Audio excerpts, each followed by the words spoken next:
Saul was 30 years old when he began to reign, and he reigned 42 years over Israel. And Saul chose for himself 3,000 men of Israel, of which 2,000 were with Saul in Michmash and in the hill country of Bethel, while 1,000 were with Jonathan at Gibeah of Benjamin. But he sent away the rest of the people, each to his tent. And Jonathan struck the garrison of the Philistines that was in Geba, and the Philistines heard of it. Then Saul blew the trumpet throughout the land, saying, "Let the Hebrews hear."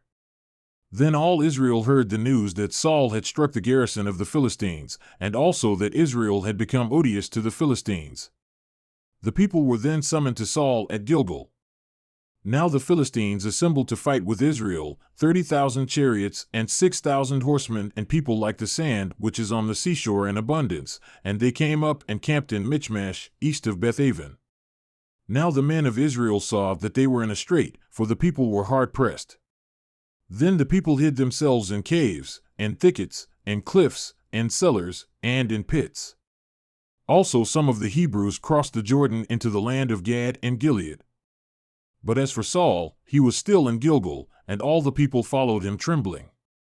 So he waited 7 days, according to the appointed time set by Samuel, but Samuel did not come to Gilgal, and the people were scattering from him. So Saul said, "Bring near to me the burnt offering and the peace offerings." And he offered the burnt offering.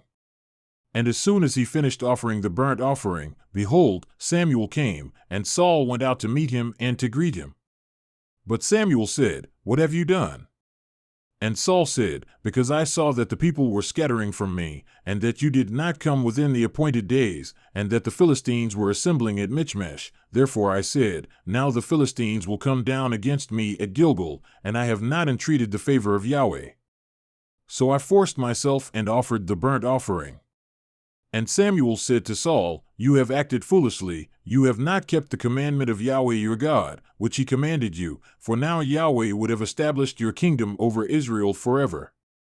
But now your kingdom shall not endure. Yahweh has sought out for himself a man after his own heart, and Yahweh has appointed him as ruler over his people, because you have not kept what Yahweh commanded you." Then Samuel arose and went up from Gilgal to Gibeah of Benjamin. And Saul numbered the people who were present with him, about 600 men.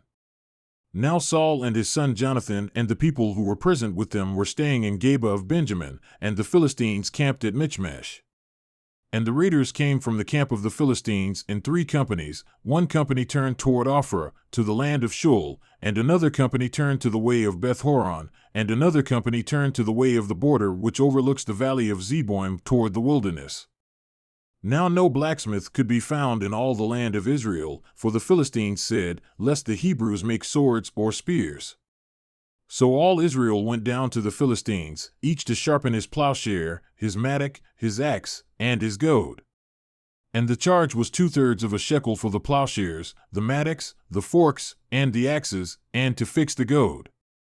So it happened on the day of battle that neither sword nor spear was found in the hands of any of the people who were with Saul and Jonathan, but they were found with Saul and his son Jonathan.